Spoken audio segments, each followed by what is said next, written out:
It's Brad from Daisies Lawn and Gardens. Today we're at our McNevin project. We're just going to be continuing the garden that we did last season by installing some land and metal edging, which is going to be the base for the rest of the project. To get our measurements for the Corten steel that we'll need for the project, we'll do an initial assessment on the site where we'll come out with a tape measure, a couple of pegs, put the pegs in the points where the edging is going to start and finish, get that measurement, and then forward that onto land and metals, who will then sort out the more technical details of joiners, external corners, internal corners, and then also any other screws and stuff that we'll need for the project. For the project today, we're going to be using a variety of hand tools and also a few power tools just to get the job done. Hand tools, we've got measuring tapes, string line to set out your edge, rubber mallet and metal mallet just to help get the product in the ground and in the pegs. Grinder, which is a really important one to cut the pieces to the length that you need. There will be some offcuts. PPE is an important one. Safety glasses, hearing protection, gloves. Obviously the digging tools. For digging tools, we've got a trencher, a shovel, a metal rake, and then also a mallet. We've got a drill, which we'll need to do the hex screws. We've got pencil, which is important too, to map out where we're going to do our cuts of Corten steel. We've got a square over there as well, just for when we're doing our corners, just to make sure that we're getting a nice right angle. A steel cutting disc of a 1mm thickness just helps with getting a finesse cut compared to some of the thicker cutting discs that are around.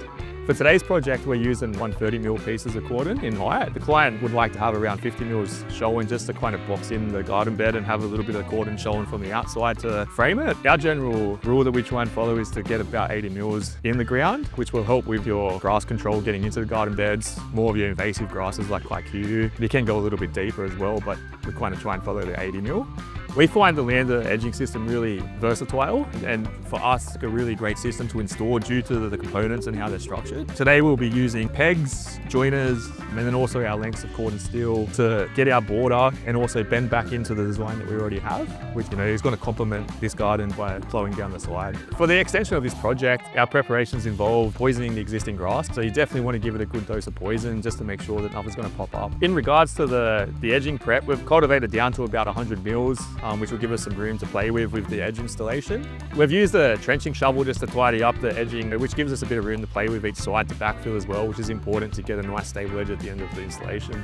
When we're ordering our product, we usually get 2 pegs as a guide to 1 length of garden edging. But then for specific projects, especially if you're doing like bends and trying to get something a bit more structured, we do get a few more pegs just to help with maintaining the structure of the edging so it doesn't shift. The way we usually cut the edging is with a grinding disc. And then to do that, we'll map out the cut by using a square and a pencil, just to make sure we get a nice clean cut. Then we'll smooth out any burrs to get a clean finish. One of the common questions we get asked when we're doing our installations is about the color of the Corten. It's grey.